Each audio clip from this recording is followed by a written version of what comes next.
The presidential election is just 2 months away, and recent polls show the gap between the controversial candidates is tighter than ever.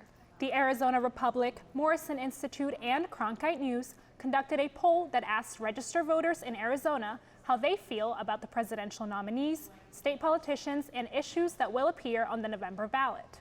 Cronkite News reporter Joey Carrera investigates the results. Arizona has been in the national spotlight over speculation that our traditionally red state could swing blue for the presidential election.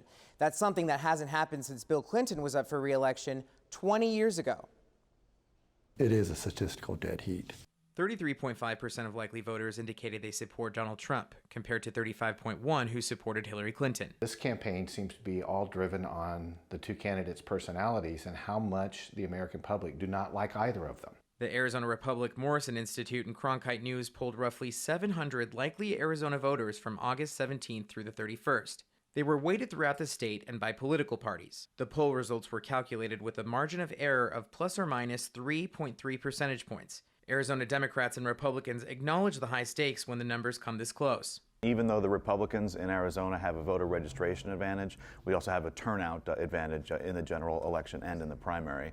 We treat every election as a competitive process. The experience that Hillary Clinton brings to the country is something that this country needs. And if you even disagree with her, I think she is pragmatic enough to lead our country forward and really try to solve problems. The neck-and-neck numbers appear to level the political playing field. Both parties agree that at this point, there's a key message they're keeping in mind. We don't take anything for granted. Not taking anything for granted. Tom Riley, director of the Morrison Institute, finds another set of data results concerning the presidential race surprising. Very high percent, 23% undecided.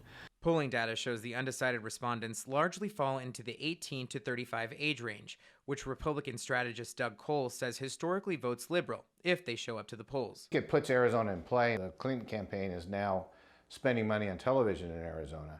You know, historically, you don't spend, the Democrats don't spend money in Arizona because it's such a red state. Undecided young voters could hold the power to sway the presidential election, and both parties are taking aggressive measures to sway them in their direction. We've got field offices throughout the state, and they're calling voters. They're calling a lot of the undecided voters to talk to them, to persuade them, to find out what they're interested in, and lobby on behalf of our candidates and our Republican slate. We're trying to engage voters in all forms of digital, at their home, on the phones, through their friends and family. So it's a way to actually get them connected through this election. Democrat strategist Mario Diaz says issues like the economy and national security are important to constituents in both parties. He says that many voters feel disenfranchised. Some voters clearly are waiting for the 3 debates that are going to occur in the near future, and that should seal this election.